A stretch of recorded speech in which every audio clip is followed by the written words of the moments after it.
Assalamualaikum warahmatullahi wabarakatuh. Selamat pagi dan salam sejahtera untuk yang beragama selain Muslim. Di sini Pak Panji akan menerangkan materi tentang norma dalam mewujudkan keadilan. Dalam hal ini,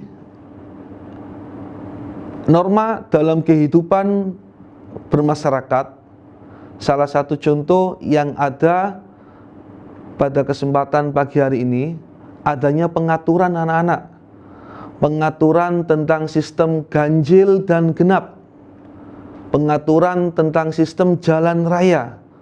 Kenapa sih kok sampai diatur jalannya itu ada yang plat nomor ganjil terlebih dahulu, ada yang plat nomor genap terlebih dahulu? Mungkin ada yang tahu? Kalau gitu saya akan menjelaskan. Yang pertama, penerapan sistem ganjil dan genap dalam hal ini bisa mengurangi polusi udara. Kalau kita mengetahui seandainya aja tidak ada yang namanya sistem penerapan ganjil dan genap anak-anak, bayangkan banyak sekali udara-udara yang tercemar oleh asap-asap kendaraan sepeda motor. Bahaya juga kan? Apalagi dalam keadaan seperti ini, kita masih tetap menggunakan yang namanya masker. Kita juga masih tetap yang menggunakan sistem jaga jarak. Dan dalam hal ini ibu kota sudah menerapkan sistem ganjil dan genap. Yang nomor 2, ada yang tahu? Iya, yaitu untuk mengurai kemacetan. Kalau seandainya tidak ada sistem genap dan ganjil, maka kalian akan bisa bayangkan anak-anak, begitu macetnya, begitu padatnya kalau tidak ada sistem ganjil dan genap ini. Tapi tak lupa juga dalam hal ini intinya cuma satu, bagaimana cara kita menghargai keadaan norma dalam keadilan. Kalau plat nomor kita ganjil, ya kita keluarnya ada jam-jam tertentu. Kita nggak boleh plat nomor kita ganjil keluar di plat nomor genap. Oke? Setelah itu, nantinya yang akan kita bahas setelah merujuk ke plat nomor, sistem pengaturan genap dan ganjil, ada norma dalam bermasyarakat. Pak, kenapa sih Pak di dalam masyarakat itu perlu norma? Pak, kenapa sih Pak di dalam masyarakat itu perlu adanya aturan?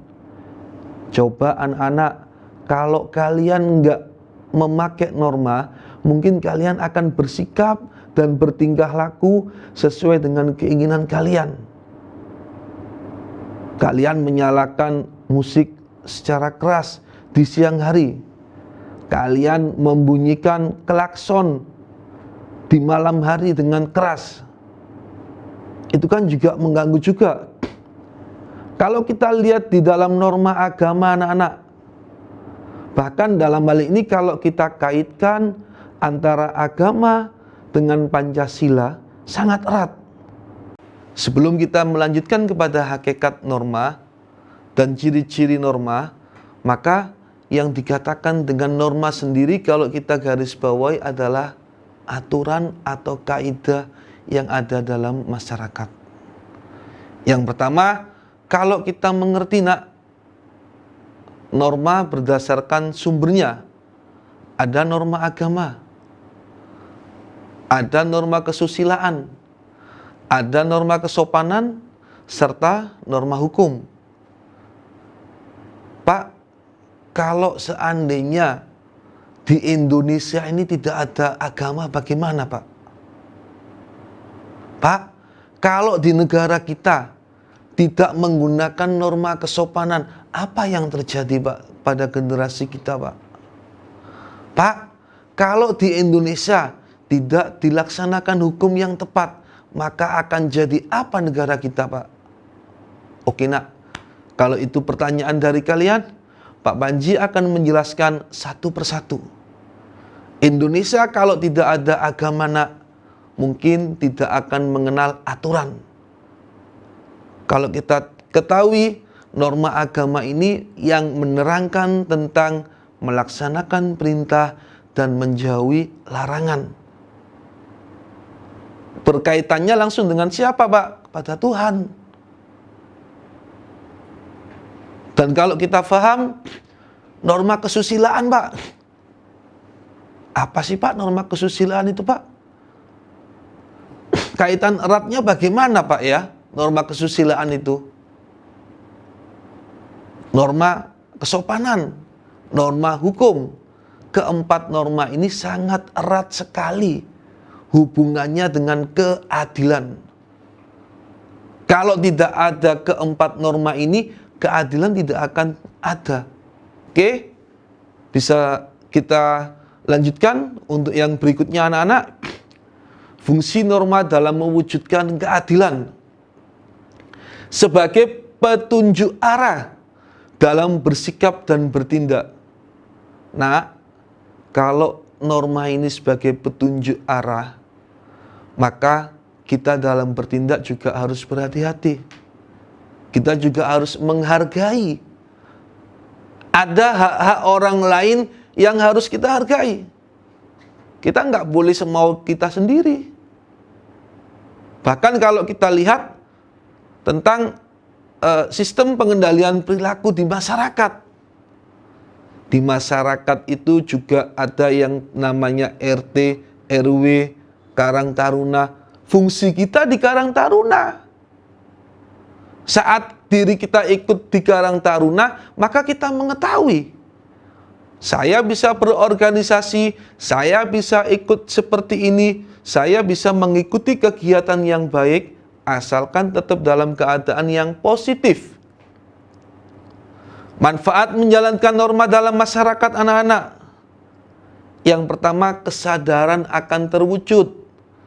Kalau kita mengetahui kesadaran akan terwujud, maka sangat baik sekali. Dan yang berikutnya, dampak pelanggaran norma. Yang kalau kita mengetahui, anak-anak, dampak pelanggaran norma itu lebih erat terhadap tentang kalau kita melanggar di norma agama.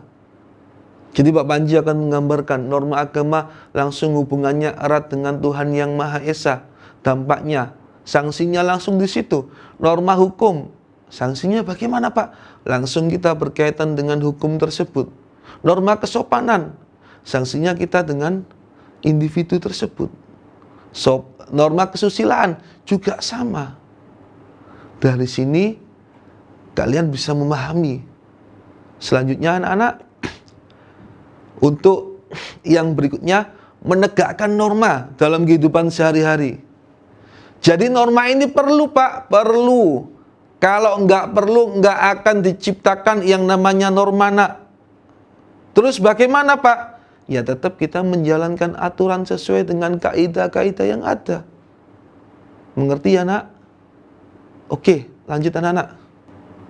Bagaimana sih cara bersikap adil itu? Bisa nggak kita menerapkannya dalam kehidupan kita sehari-hari? Oke anak-anak, kalau kalian bisa, sambil Pak Panji akan melanjutkan yang berikutnya, kita akan belajar bersama-sama. Pak, adil itu susah, Pak, ya? Iya, nak. Pak, adil itu apakah harus sama, Pak? Enggak juga, nak. Pak, adil itu apakah sesuai dengan timbangannya, Pak? Maka dalam hal ini Pak Panji akan menerangkan macam-macam keadilan nantinya. Yang pertama, sesuai dengan pertanyaan kalian, apa sih adil itu? Dan apa sih keadilan itu? Beda loh, nak. Adil sama keadilan itu beda. Kalau adil itu merupakan salah satu sifatnya. Kalau keadilan ini merujuk kepada tindakannya. Dari ulasan ini kalian bisa dimengerti? Alhamdulillah kalau kalian tahu. Oke, selanjutnya. Maka kita akan menerangkan satu persatu macam-macam keadilan. Ada keadilan distributif, ada keadilan legal, dan yang ketiga ada keadilan komutatif. Maka dalam benak pikiran kalian akan bertanya, Pak, apalagi itu Pak? Santai anak-anak, Pak Panji akan menerangkan satu persatu. Tapi kalian harus paham, adil itu tidak berat sebelah. Oh, no. Dalam hal ini, keadilan distributif, yaitu tingkat keadilannya, nak, diberikan sesuai dengan jasa-jasanya. Kalau kalian paham, maka kalian akan mengerti keadilan distributif itu apa. Jadi, kalau contoh sebagai seorang pelajar bagaimana? Ada yang tahu enggak tentang keadilan distributif? Contoh di tingkat pelajar. Tadi apa ya yang diterangkan tadi ya? Oh iya Pak, saya tahu. Lebih menekankan kepada pengerjaannya. Kalau sebagai seorang siswa, kalian mengerjakan tugas, kalian mengumpulkan tugas, kalian mengerjakan tagihan dari bapak dan ibu guru kalian, maka itulah yang dinamakan dengan keadilan distributif. Yang nomor 2, keadilan legal. Hah? Legal, Pak? Legal itu apa, Pak ya? Legal itu yang dikerjakan atau yang ada isinya menurut aturan tersebut, sesuai dengan undang-undang. Contohnya, lampu merah, lampu kuning, lampu hijau, itu merupakan rambu-rambu lalu lintas. Kalau kita melaksanakan keadilan secara benar, maka itu yang dinamakan dengan keadilan legal. Kalau kalian menerobos rambu-rambu lalu lintas, sanksinya yaitu hukum tersebut. Oke? Yang terakhir, tentang keadilan komutatif. Pak, komutatif ini keadilan yang seperti apa, Pak ya? Keadilan yang diberikan seseorang tanpa melihat jasa-jasanya. Apa itu, Pak ya? Keadilan yang diberikan tanpa melihat jasa-jasanya. Katakan saya pahlawan. Saya mengerti. Walaupun saya seorang pahlawan, saya nggak akan menyebut jasa saya terhadap negara seperti ini, maka saya harus seperti ini. Enggak. Jasa saya kepada negara seperti ini, saya meminta kepada negara imbalan seperti ini. Enggak adil itu, nak. Terus bagaimana, Pak? Keadilan komutatif itu tidak melihat jasa-jasanya.